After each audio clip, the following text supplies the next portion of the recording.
Bit of an annoying short video today I wanted to talk about. I know some of the YouTubers who talk primarily about Kingdom Hearts, which is not shade at all. Like, obviously, people have their niche.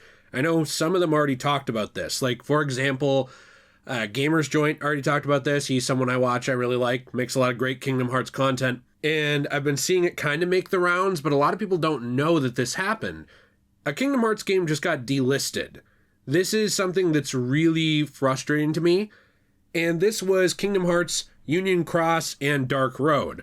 Now here's what's weird about this. These games were already fully offline games. And actually Union Cross had been stripped down to its bones. It was pretty much just a skeleton of what it was. It was not really playable anymore, except for the classic Kingdom little phone games that were kind of like those old handheld games like Game & Watch and things that you used to be able to get. Or like, I don't remember the name of the style of game. You can let me know in the comments down below. But it was basically like those games where you'd buy a tiny little handheld thing and it just had the 1 or 2 or 3 games on it. And they were done with a little black screen that would show sprites that you could kind of move around and light up. And then play the game interactively that way. That's kind of what the classic Kingdom stuff was. Now, while that's sad because that's gone, this is frustrating because this stuff was actually pretty integral to the story of Kingdom Hearts. Now, there are people who have preserved it online on YouTube and things like that, but the interactive elements are now gone unless there is some kind of remake or remaster or whatever announced, like a proper remake that's actually playable. But I do want to say that I don't think Kingdom Hearts has done a good job of that as a franchise anyway. There's already games like 358 Days, there's games like Recoded, there's games like, I would say those are two of the main ones that got left behind that just got turned into cutscene compilations when they did, remasters and stuff. But you even have games like the original Kingdom Hearts Chain of Memories, which there are a lot of people who prefer that over Rechain of Memories. And that version of the game isn't playable unless you either emulate it or you have the classic cartridge, right? So Kingdom Hearts has already done a bad job of preserving some of its games. Now, Union Cross had already been shut down. It had been converted into a cutscene theater mode, essentially, where you could make your own avatar and they would go through the story, but there was no game anymore. But Kingdom Hearts Dark Road, which was a companion app, companion game in the same application, was totally delisted as well. So there were 2 games wrapped up in one. It was Union Cross and Dark Road. They are both together in one application. This got delisted everywhere, at least as of right now. Pulled right off the App Store. This is frustrating to me. I'm going to talk about it for a couple more minutes, but if you do enjoy today's video, you want to leave a like, subscribe, let me know what you think in the comments down below. I guess my question of the day for you is just, what do you think about this situation? Does this make you wary of these like digital games or these, live service type games and things like that? What do you think this means for the future of Kingdom Hearts? Any of those things I'm interested to hear down below. Now, like I said, this is going to be a little bit shorter. I did want to say, though, there are live service games that I personally enjoy. I play things in my free time. I make some Fallout videos on this channel. I play some games like Fallout 76. I have a Fortnite code I talk about. It's one of the few ways I actually make money on YouTube because my stuff just doesn't really get pushed to anybody anymore. But anyways, there are live service games that I have a fun time with. But the problem with this is that these games, Union Cross was pretty much online only. Then it got converted into an offline cutscene theater. And then Dark Road was a game that got released that was offline now. At this point, it had offline.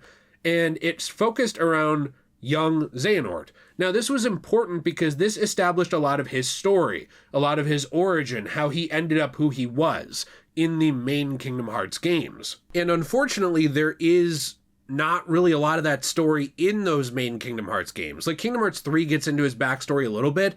We get a little bit of it in Birth by Sleep, and we get some of it obviously in different, Ansem reports, Xehanort reports, whatever, all those reports, right? But a lot of his story for how he grew up was in Dark Road that was on mobile. And I suppose you can go and watch it on YouTube. You could go find a Let's Play and watch it. But we're now hitting the point where there's Kingdom Hearts experiences that are either hard to access without old tech or are just straight up being delisted like this. And Dark Road was still playable. Now here's the thing, I'm going to say it right here. I don't think Dark Road was a good game. I don't think it's very fun. I'm not very good at it. I never have been. I found it just kind of frustrating and it doesn't have a lot of gameplay, but I thought that story was important. And now we're hitting a point where it's like you have to go to YouTube to watch cutscene compilations, or you have to keep this thing on your phone and just don't delete it, otherwise you lose it.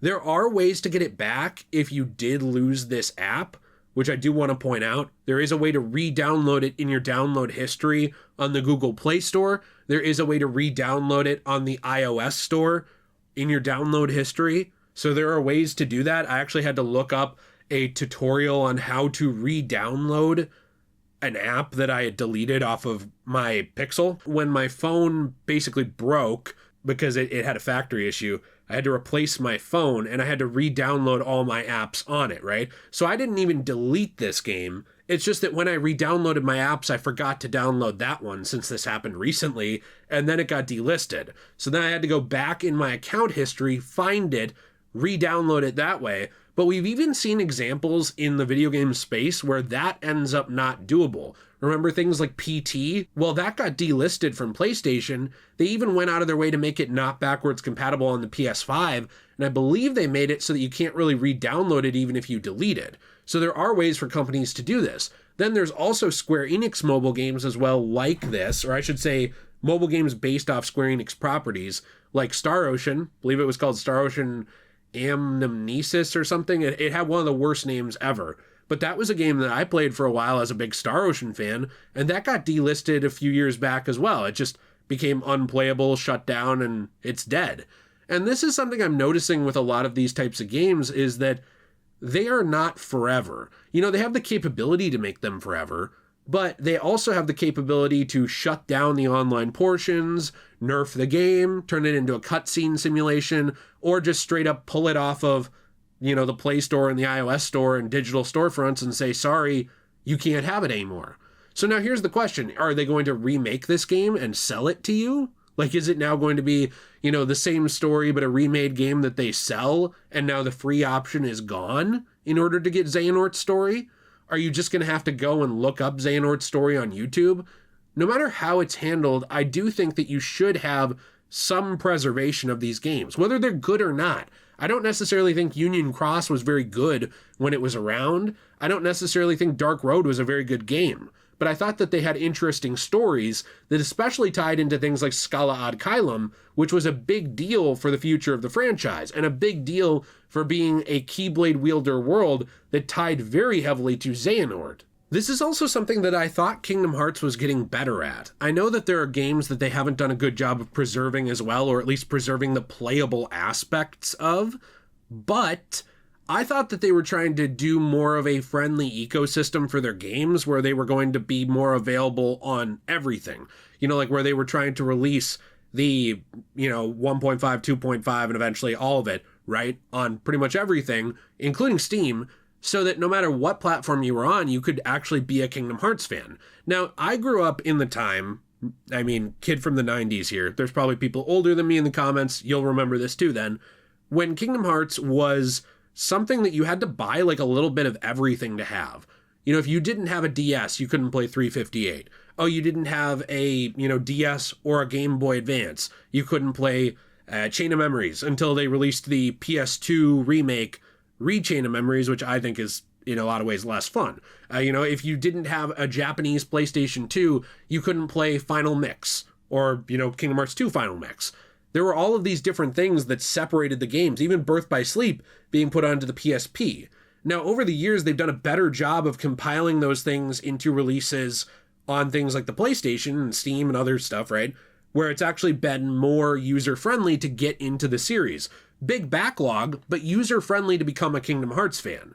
When you see stuff like this, though, it does actually worry me a little bit about the future of the franchise because it makes me feel like they didn't learn their lesson. You're already putting things like this and Missing Link on mobile, but then you have the ability to just shut it down and remove it any time, even though it is still canon.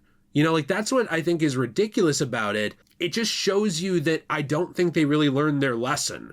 Now, it is totally possible that in 5 years, they will have totally from the ground up remade 358, and made it playable again, or remastered it, or released it on some kind of emulation software on something where you can play it. It's totally possible that they will have, put on the Switch eShop or somewhere else the original Chain of Memories. It's very possible that they will have remade this game Dark Road or even Union Cross with those stories, put them back up elsewhere? I don't know, but I think it's a bit of a problem when you have to rely on them to do it. It's one of those things where people always say things like, well, they have the right to do it. It's their product. They have the right to do it. It's their thing. And it's like, yeah, when you're the rights holder to something, you have the right to do it. I don't think anyone can disagree that you have the capitalistic right to your property to remove it from sale or something. But a lot of times these companies then do complain when people go and emulate stuff when that's doable, not really here, or when people will go download stuff for free, or when people will find other ways to circumvent these digital rights ownership things. It's the companies that immediately get up in arms. But it's like when you release a piece of art out into the world, you have the commercial ownership of it, but there's a lot of investment and I don't know what I'd say. Like, I personally think responsibility to the fans, as my knee just popped, holy cow, to try and keep that thing alive, to try and preserve it, to try and make it so that people can still interact with that art, so that people can enjoy that story. Now, maybe I'm a bit of a bleeding heart when it comes to art, but I personally think that the art of it, the story of it, the worlds of it, those things matter more than just the money behind it. Like, it's not just a product to people. And when you release these things out into the world, you do lose some ownership over that. Not legally, but in terms of like, you now have people paying your bills for you. Like, you're releasing Kingdom Hearts, and there are people buying it who are keeping the lights on at your company, that kind of thing. And I do feel like at some point you have a bit of a responsibility to try and do right by them, which doesn't include nerfing, butchering, removing games, taking away access, saying too bad, and even if they do remake it, taking away access and then remaking it to sell it again. That's just kind of a shitty way to run things. I would be so happy if it comes back up, the situation is improved by literally later the day I record this. Like, I don't get anything out of bad things like this happening.